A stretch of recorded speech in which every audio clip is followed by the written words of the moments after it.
আমার ছেলে আদিত্যর জন্য আজকে আমি টিফিন তৈরি করেছি। পাস্তা স্কুলে নিয়ে যাবে বলেছে।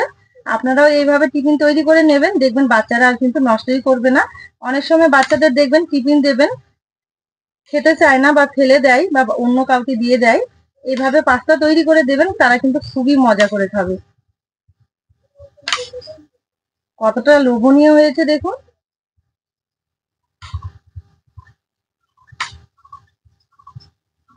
আবার এইভাবে তৈরি করে আমরা সন্ধেবেলাও কিন্তু বাড়ির সকলে মিলেই খেতে পারবো, খেতে খুবই ভালো লাগে। আদিত্যর স্কুলের টিফিন রেডি হয়ে গেছে, এখন চলে যাবে টিফিন নিয়ে। নমস্কার বন্ধুরা, আপনাদের সবাইকে অনেক অনেক স্বাগত জানাই কাজলি ভিলেজ ফুড রান্নাঘরে। আজকে খুবই সহজ ভাবে আর ভীষণই মুখরোচক একটা টিফিন তৈরি করে দেখাবো, সেটা হচ্ছে ডিম পাস্তা। এই ডিম পাস্তা তৈরি করে আপনারা সন্ধ্যেবেলা খেতে পারবেন, খেতে খুব ভালো লাগে। আবার স্কুল অফিসে টিফিনেও দিতে পারবেন, আবার বাচ্চাদের স্কুলের টিফিনেও দিতে পারবেন, খেতে খুবই ভালো লাগে।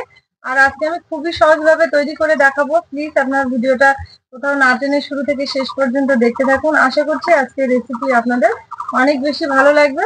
আর রেসিপি ভালো লাগলে চ্যানেলটি ফলো করে পাশে থাকবেন, আর আমার চ্যানেলটি অবশ্যই একবার সাবস্ক্রাইব, লাইক, শেয়ার করে নেবেন। তাহলে চলুন আজকে রেসিপিটা দেখে নেওয়া যাক। এখানে আমি ডিম পাস্তার জন্য 1 বাটি পাস্তা নিয়েছি। এবার পাস্তাটা একটু গরম জলে ফুটিয়ে নেব, মানে একটু ভাপিয়ে নিতে হবে। তার জন্য এখানে আমি সম্পূর্ণ মশলা সবকিছু গুছিয়ে নিয়েছি। এবার উনুন জেলে কড়াই বসিয়ে দিয়েছি। এবার কড়াইয়ে পাস্তাগুলো সেদ্ধ করে নেওয়ার জন্য একটু জল দেব। পাস্তাগুলো সেদ্ধ করে নেওয়ার জন্য জলের মধ্যে দেবো একটুখানি লবণ, 1/2 চামচের মতো। লবণটা দিয়ে নেড়ে চেড়ে জলটা ভালো করে গরম করে নেবো। পাস্তাগুলো ঢেলে দেবো। এভাবে একটু নেড়ে চেড়ে 3 থেকে 4 মিনিটের মতো একটু সেদ্ধ করে নেব। এই যে দেখুন, এখানে প্রায় 4 মিনিটের মতো খুব ভালো করে সেদ্ধ করে নিয়েছি। পাস্তাগুলো একদম সেদ্ধ হয়ে গেছে। এবার নামিয়ে নেব। এবার ঝাঁঝরে যুক্ত একটা বাটিতে ঢেলে জলটা ঝরিয়ে নেব। আবারও কড়াই পরিষ্কার করে বসিয়ে দিয়েছি। এবার কড়াই সর্ষের তেল দিয়ে পাস্তার মধ্যে একটা আলু দেবো, এই আলুটা ভেজে নেব। এই যে দেখুন, একটা আলু বড় সাইজের নিয়েছি, চোখা ছাড়িয়ে এইভাবে একটু ছোট ছোট করে কেটে নিয়েছি। খুব ছোটও না, খুব বড়ও না। এবার এই আলুটা ভেজে নেব। পাস্তার মধ্যে আপনারা যে কোনো সবজি দিয়ে করতে পারেন, খেতে ভালো লাগবে। যেমন ধরুন গাজর, আলু, ক্যাপসিকাম এগুলো দিয়ে করলে খুব ভালো লাগে খেতে। ভেজে নেওয়ার জন্য একটু লবণ দেবো, আর দেবো একটু হলুদ গুঁড়ো। এখানে লবণ হলুদ দিয়ে খুব ভালো করে আলুটা একটু নেড়ে চেড়ে ভেজে নেব। এই যে দেখুন, আলুগুলো একটু নেড়ে চেড়ে খুব ভালো করে ভেজে নিয়েছি। এবার তুলে নেব।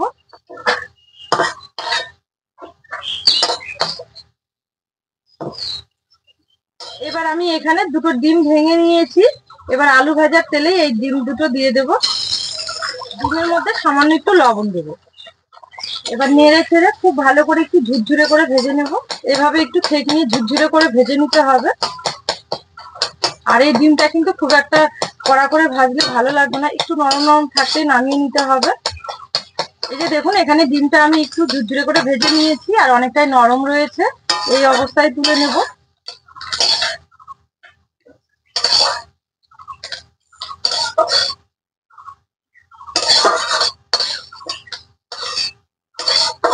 আবারও কড়াই একটু সর্ষের তেল দেব। এবার তেলের মধ্যে দেবো একটুখানি জিরে ফোড়ন। এবার দেবো একটু আদা কুচি, আর দেবো একটু কাঁচা লঙ্কা কুচি, আর দেবো দুটো বড় সাইজের পেঁয়াজ কুচি করে নিয়েছি। এবার পেঁয়াজ কুচিটা দেবো। এবার নেড়ে চেড়ে খুব ভালো করে একটু পেঁয়াজটা লাল লাল করে ভেজে নেব। পেঁয়াজ কুচিটা এভাবে একটু লম্বা লম্বা করে কুচি করে নিলে দেখতে ভালো লাগে। এই যে দেখুন, পেঁয়াজটা একটু নেড়ে চেড়ে খুব ভালো করে নরম করে নিয়েছি।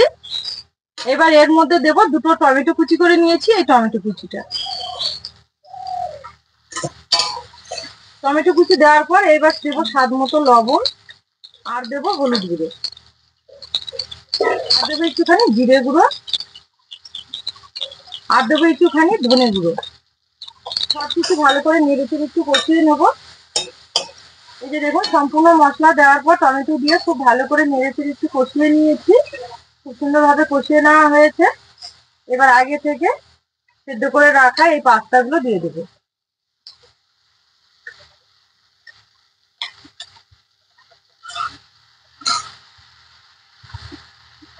পাস্তাগুলো দেওয়ার পর ভালো করে একটু নেড়ে চেড়ে নেবো।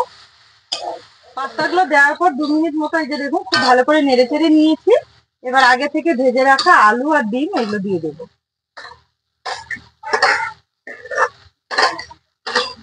কিছু দেওয়ার পর আবারও ভালো করে নেড়ে চেড়ে নেবো।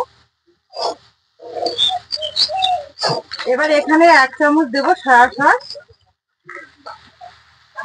এবার দেবো একটু টমেটো সস।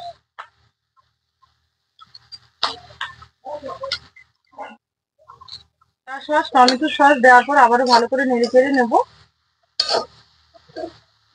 পাস্তা এখানে রান্না হয়ে গেছে। নামানোর আগ দিয়ে একটুখানি পাস্তা মশলা দিয়ে দেবো। এই পাস্তা মশলাটা দেওয়ার জন্য কিন্তু আরো খেতে ভালো লাগবে। পাস্তা মশলা দেওয়ার পর আবার একটুখানি নেড়ে চেড়ে নেবো। পাস্তা আমার ফাইনালি রেডি হয়ে গেছে, আর দেখুন কতটা সুন্দর হয়েছে। এবার নামিয়ে নেব। এবার একটা প্লেটে ঢেলে নেব। আজকে আদিত্য বলেছি স্কুলে পাস্তা নিয়ে যাবে, তাই আমি পাস্তা বানালাম সকাল সকাল। ভাবলাম আপনাদের সঙ্গে শেয়ার করি। আপনারাও এইভাবে পাস্তা তৈরি করে বাচ্চাদের স্কুলে দেবেন, দেখবেন খেয়ে খুব খুশি হবে। এই যে দেখুন পাস্তাটা কতটা লোভনীয় হয়েছে, দেখুন খেতে কিন্তু দারুণ লাগবে এইভাবে তৈরি করে নিলে। তাহলে বন্ধুরা দেখলেন আজকে আমি কিভাবে পাস্তাটা তৈরি করলাম। আপনারাও এইভাবে পাস্তা তৈরি করে বাচ্চাদের স্কুলে দেবেন, দেখবেন তারা কিন্তু খুবই মজা করে খাবে। আশা করছি আমার এই রেসিপিটি আপনাদের অনেক বেশি ভালো লেগেছে, আর ভালো লাগলে অনেক অনেক বন্ধুদের সঙ্গে শেয়ার করবেন। আর আমার চ্যানেলটি যারা এখনো সাবস্ক্রাইব করেনি প্লিজ একবার চ্যানেলটি সাবস্ক্রাইব লাইক শেয়ার করে নেবেন। পাশে থাকা বেল আইকনটি একবার ক্লিক করবেন যাতে সবার আগে নোটিফিকেশন গুলো আপনাদের কাছে পৌঁছায়। আজকে রেসিপিটা এখানেই শেষ করলাম। সবাই খুব ভালো থাকবেন, সুস্থ থাকবেন। আবার দেখা হবে নতুন রেসিপি নিয়ে।